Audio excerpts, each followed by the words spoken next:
When I first started reviewing exploitation films, they weren't called genre films; they're called exploitation films. And it was and by the way, it was an affectionate term. It meant marketing. Exploit meant marketing.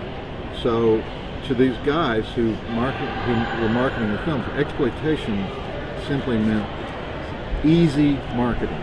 It's something that people already know about, therefore it's exploitable. So the word exploitation was not like a dirty word. So I started writing about the exploitation films, and they were not reviewed by mainstream media. And I worked for a big city newspaper, and so we were under the rules of media at the time, which was there's certain films that you ignore. Well, I didn't know that because I didn't come up as a film critic. I came up as a reporter, and I had just sort of switched over to the entertainment department. And so I started reviewing them. In fact, I would call up the distributors and say, this movie came out on Friday and you didn't screen it for me. And they'd say, oh, we never screen our films for critics, ever. And so I got to know these companies that never screen our films for critics. And so I thought, these guys are putting out the interesting stuff. There were two extremes were interesting. Foreign films were interesting because I was in Dallas, Texas.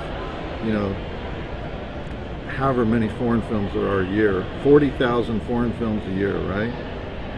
Maybe one a week makes it to Dallas, Texas. It's going to be a good film. It's like once it gets through that screening process, whatever that is, it's going to be good. So I like the foreign films, and I like the stuff that premiered at the drive-ins. So I started going to the drive-ins and reviewing them on opening night. After a while, the only guy who expressed interest in helping me was Roger Corman. So I became friends with Roger, and I would have these conversations with him where I would ask him about the principles of exploitation filmmaking, and he would tell me, and he loved to talk about it. Joe Bob, you need 3 females who will agree to above the waist nudity in each film. 1 female is your female lead. She must be nude in 2 scenes, one near the beginning of the film, one at the end of the film. The other 2 supporting females will be nude in 1 scene each.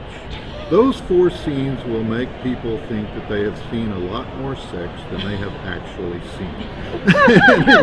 So he had all these formulas for what a film needed. He liked a motor vehicle chase in the first 10 minutes. He liked, Joe Bob, the ideal length of a film is 82 minutes. The reason it's 82 minutes is if you go to 83 minutes, you need 5 film cans. Therefore, if you can keep it at 4 film cans, you have decreased your shipping costs by 20%. And so that's brilliant. So he told me all these, principles. So from the principles, I developed the drive-in totals: blood, breasts, and beasts. At the time that I talked to him, he wasn't making martial arts. But I was reviewing a lot of martial arts films, and I said, Roger, why don't you? I said, I'm gonna add a B. We're gonna have blood, breast, beasts, and boots. I said, why don't you make martial arts films? And he said, I don't really understand that.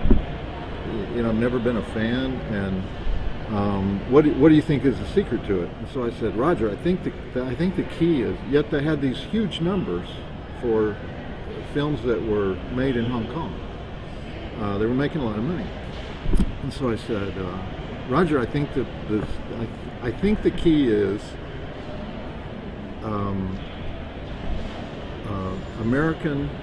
find an American, all-American, fighter who can do Asian technique. I said, I think that's the combination. So Roger, we were just having a conversation. I wasn't saying this is what you should do, Roger. We were just having a conversation. Like about a month later, he calls me and says, I found the guy, and he had hired this guy, Don the Dragon Wilson.